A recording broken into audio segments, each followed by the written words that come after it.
नहीं रहा है, नंबर आते थे। हरि ओम,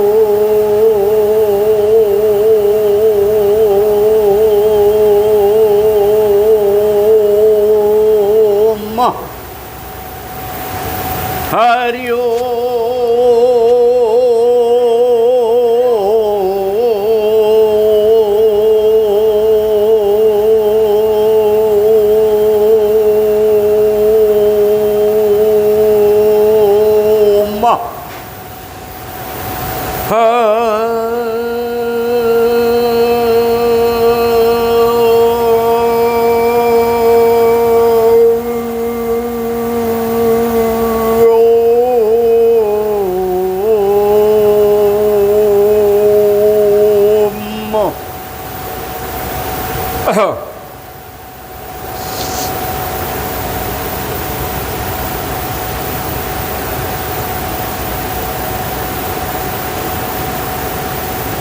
अखंड मंडलाकारं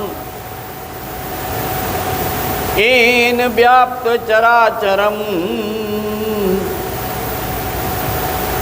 तत्पदं दर्शितं येन तस्मै श्री गुरुवे नमः। ध्यानमूलं गुरुर्मूर्ति पूजामूलं गुरुर्पदम् मंत्रमूलं गुरुर्वाक्यं मोक्षमूलं गुरुर्कृपा।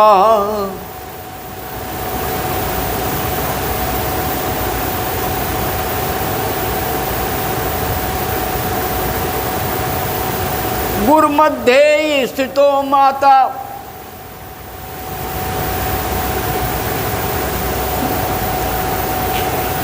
मातृमध्ये स्थितो गुरु।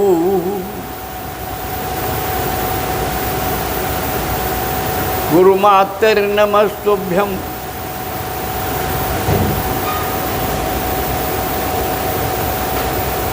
मातर्गुरुर्नमाम्यहम्।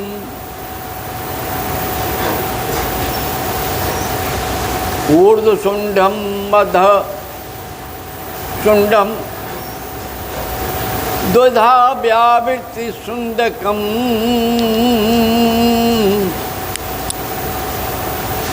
सर्ग विसर्ग समाधीशं सर्ग विसर्ग समाधिस्थं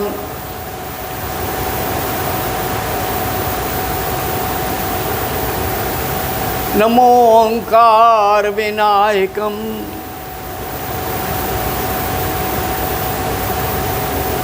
जिस छाया में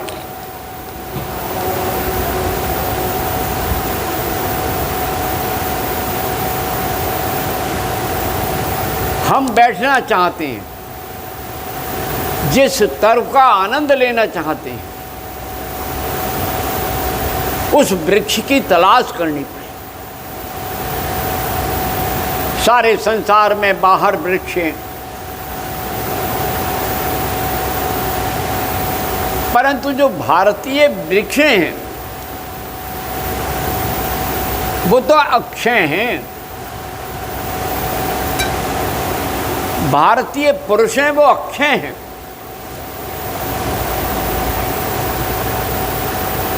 तिथियां हैं वो भी अक्षय हैं।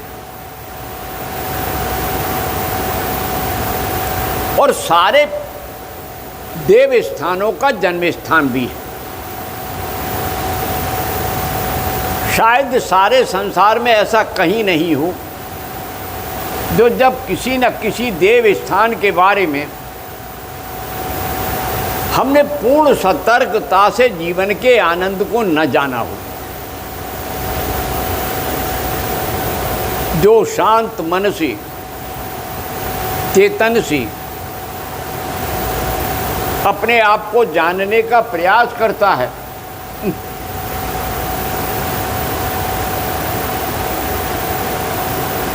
मोबाइल भी, जो अपने आप को जानने का प्रयास करता है वो सत्य को जान लेता है। साधनाएं की हैं, मृतक को जीवित किया है। इसमें कोई चमत्कार नहीं है,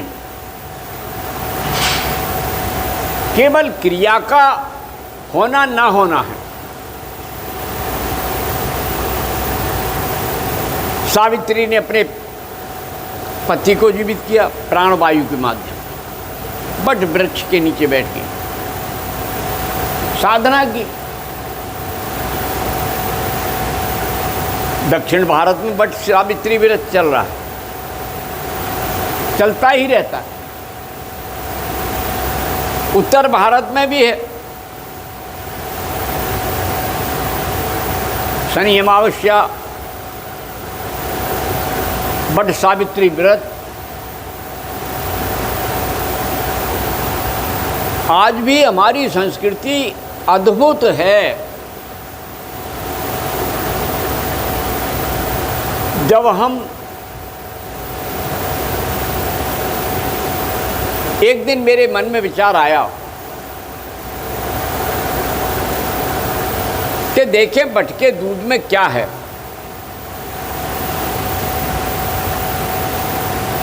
मैंने बरगद का दूध निकाला और उसको चखा, बड़ा स्वादिष्ट था।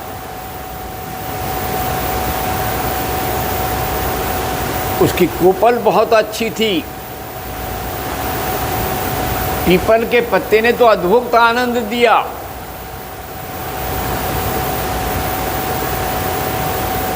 लोग जानते नहीं कि हमारे तपोवन की कितनी महिमा है। वन में ही तप करते थे और ऋषिगण घर को ही अपने को तपोवन बना लेते थे। उनकी कुटिया ही तपोवन थी। आज भी ऐसे ऋषि हैं। किसी धर्म ने केवल काटना सिखाया है, लेकिन सनातन धर्म ने काटना नहीं सिखाया है, जोड़ना सिखाया है, लगाना सिखाया है। ये तो तरु की सरोवर की संस्कृति है। गंगा निकल रही है, यमुना निकल रही है। गंगा का अपना आनंद है, यमुना का अपना आनंद है। गंगोत्री से गंगा है, यमुनोत्री से यमुना है।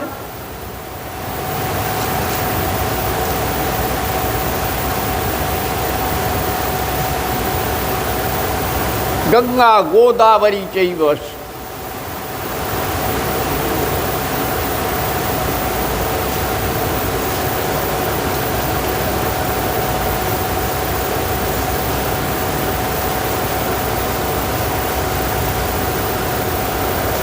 गंगा बड़ी गोदावरी, गंगा बड़ी गोदावरी। तीर्थ बड़े प्रयाग, लहरें बड़ी समुद्र की।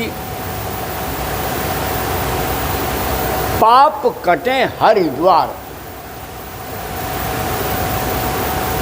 उन्होंने कहा गंगा बड़ी और गोदावरी भी बड़ी है, अंतर मत समझो।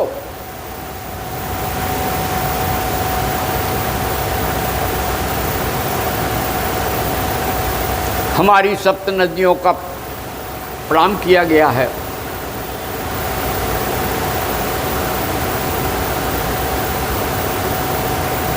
गंगे चायमुने चैव गोदावरी सरस्वती नर्मदे सिंधु कावेरी। सब तेईता मोक्षदायक। ये सातों हमारी नदियां मोक्षदायने वाली। और कितनी बड़ी परिकल्पना है। एक बार सोच के देखना कि मध्यमा की अग्नि की तर्जनी, अग्नि जल में डाल के और कह देते हैं आवाह्यामी पूजामी नमस्करोमी, और गंगा आ जाती है। गंगा दशहरा के दिन गंगा का अवतरण हुआ।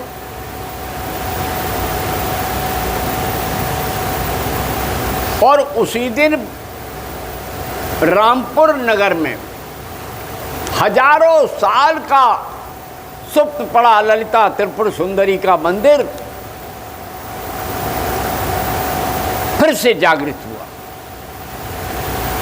और उसकी प्राण प्रतिष्ठा हुई। गंगा दशहरा के दिन मैया को जलवास कराया गया, अनेक बास चले। ये क्रिया तो कई दिन चली, लेकिन 3 दिन बड़ी दिव्य क्रिया थी। गंगा दशहरा के दिन, एकादशी के दिन और द्वादशी के दिन फिर तो माँ आनंद में ही थी। भक्त वत्सला द्वादशी को माँ बड़ी प्रसन्नता में, जेठ की गर्मी में गंगा लहलहाती हुई रामपुर में आ गई और माँ ललिता को बिठा गई गंगा दशहरा के दिन। ये तीर्थ अपने आप चला आ रहा है, चलता रहेगा। व्यक्ति का अस्तित्व तो बहुत क्षण का होता है। कितने जन्मों से, कितने लोगों से क्या क्या काम, किन किन जन्मों में जाकर के कभी कोई हिंदू बनता है, कभी कोई मुसलमान बनता है, कभी कुछ और बनता है, जानता वही है। लेकिन भगवान श्री कृष्ण ने गीता में आज से 5000 वर्ष पहले कहा कि पुनर्जन्म न विद्यते। कब? उन्होंने क्रिया दी, तप, स्वाध्याय, ईश्वर प्राणधान इति क्रिया योग। ये जो क्रिया योग है, हे अर्जुन, क्रिया योग कर लोगे पुनर्जन्म न विद्यते, फिर दोबारा जन्म नहीं होगा। हाँ, तुम ऐसे लोगों को स्थापित हो जाएगी आत्मा, सिद्ध लोगों को, जिनसे जब जिस काम की आवश्यकता होगी जीवा जाएगा। भगवान रामकृष्ण परमहंस ने जब आवाहन किया तो नरेंद्र विवेकानंद वहां से आना पड़ा उसको।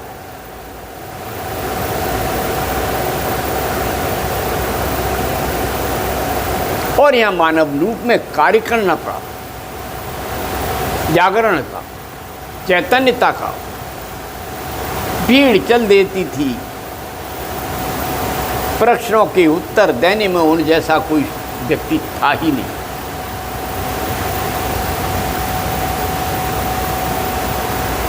युग अपने आप अपनी आनंद की रचना लेता है, धारा बहता है।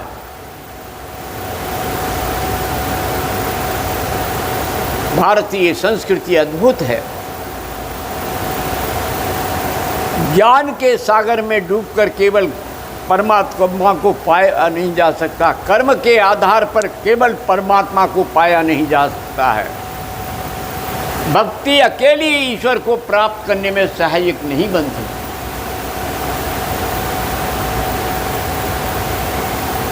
इच्छा, ज्ञान, क्रिया जब तीनों एक हो जाती हैं, इच्छा भी हो, मन में लग्न भी हो, हम इच्छा करें हम परमात्मा को प्राप्त करेंगे, तो परमात्मा कहीं बाहर नहीं है, हमारे भीतर है। मोह को कहा ढूंढे बंदे, मैं तो तेरे पास। परंतु कण कण में मेरे राम, कह रही समरी प्यारी, मेरे राम तो कण कण में हैं। आएंगे एक दिन, मीठे मीठे बेर खिलाऊंगी। सदगुरु ने पंथ बताया है, मैं तो उस राम को पाऊंगी। बैठी रहती थी। जो निराश हैं, वो बच्चे को जैसे हम कोई मीठी वस्तु दे देते हैं, खिलौना दे देता है, वो संतुष्ट हो जाता है। उन निराशियों को कुछ तो जिंदा रखने के लिए सहारा देना पड़ता है। इसलिए मन जब निराश हो जाए तो अरे राम का सहारा ले लो, कृष्ण का सहारा ले लो, शिव का सहारा ले लो, अल्लाह का सहारा ले लो, ईसा का सहारा ले लो, किसी का लो तो। नाटक करने से कोई कुछ नहीं हुआ।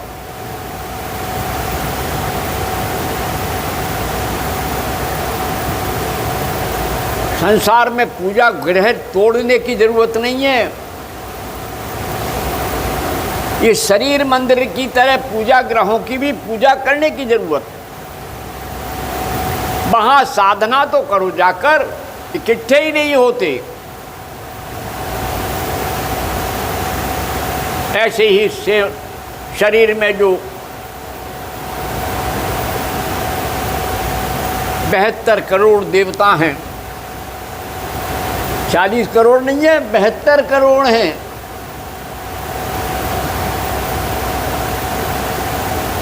और उनमें से 72 नारियां रह जाती हैं। फिर प्रधान रह जाते हैं। इस शरीर में राक्षसी वृत्ति भी है, दैवीय वृत्ति भी है। इस शरीर में पराये धन पर अपना समझने की भी प्रकृति है, और पराये धन को नहीं, अपने धन को, पराये धन को, संसार को सुरक्षित रखने की भी प्रवृत्ति है। यहाँ सतोगुणी भी हैं, रजोगुणी भी हैं और तामसी भी हैं। स्थूल शरीर भी है, सूक्ष्म शरीर भी है, कारण शरीर भी है, भाव भी है, अभाव भी है, भावातीत निरंजन भी है। तो निरंजन में बैठने के लिए ये जो आंखों का काला कजरा है, ये काम नहीं आएगा। आंख में अंजन, आंख में अंजन और दांत में मंजन। हम सही ढंग से दातून भी नहीं करते। अरे वो मृत पुरुष जो प्लास्टिक का बना हुआ है, तुम्हारे दांतों के रोगों को कैसे दूर कर देगा? अगर तुमने नीम की दतून ले ली, दांत चांदी की तरह चमकेंगे। और नीम का रस तुम्हारे शरीर में जाएगा तो मधुमेह होगा ही नहीं। हमारे पुरखे कीकड़ की दतून, बबूल की दतून, अलग अलग प्रयोग किए।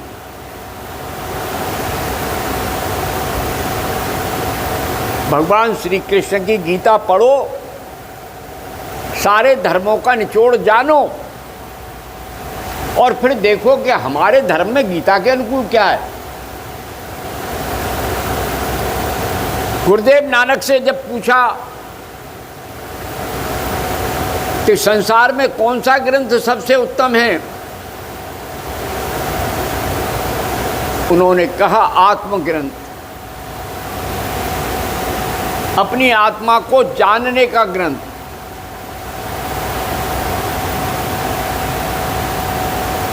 जान लो, पा जाओगे। कण कण में, चारों दिशाओं में परमात्मा है। और ये केवल ज्ञान है गीता का। श्रीमद् भागवत गीता को पढ़ लो, समझ में आ जाएगा। दुकान पे बैठने वाला लाला का बेटा छोड़ गया सब धंधा, माता पिता सब अंधे के अंधे देखते ही रह गए। 12 गुरु नानक, कबीर की ऐसी दशा, उन्हें कह कोई मंत्र नहीं देगा, इस जुलाहे को कौन दे देगा। पूछ लिया रहस्य। उस युग के रामानंद जी चेताने वाले थे। रामानंद ने सिद्धि पे जाकर लेट गए।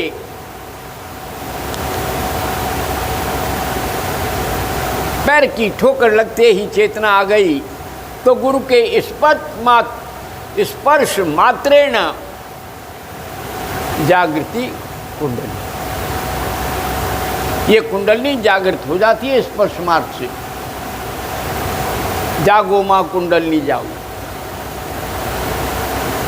जब वो जाग जाएगी तो क्या कहना, ज्योत में ज्योत मिला दे माँ। जो हमारी आत्मा की ज्योत है जो नीचे चली गई है मूलाधार में, इसको ऊर्ध्वगामी करके सहस्त्रार में जलते हुए उस परम ज्योति में मिला दे आज्ञा चक्र से ऊपर। सत्य चित आनंद में बैठकर फिर क्या कहना है, ब्रह्मानंद प्राप्त होगा। ब्रह्म के साथ तल्लीन होकर के मेरे मित्रों, तपस्वेभ्यो अधिको योगी ज्ञानेभ्यो अधिको मतः,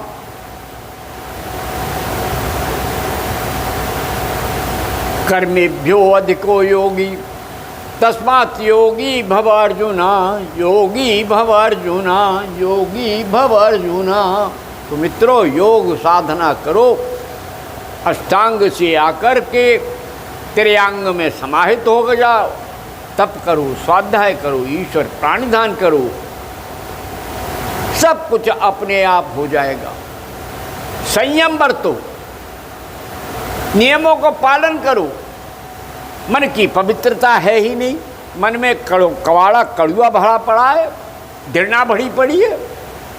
सत्ता लोलुपो, तुम्हें कहां से मिल जाएगी सत्ता। निर्मल मन,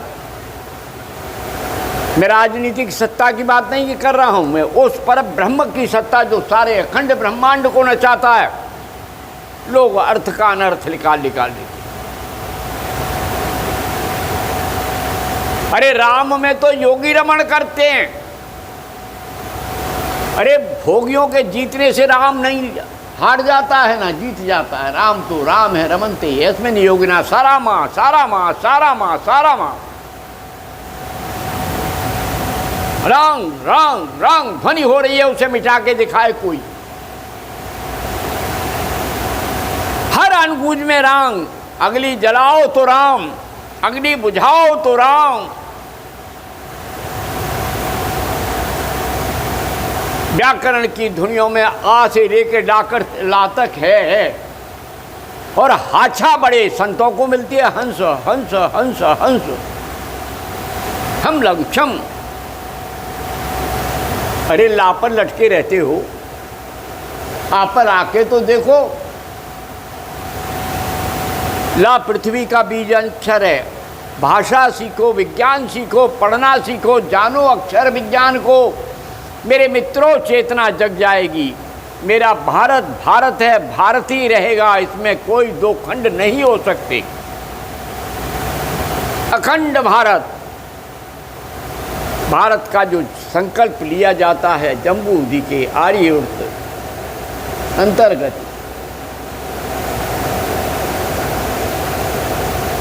कहां से तोड़ डालोगे।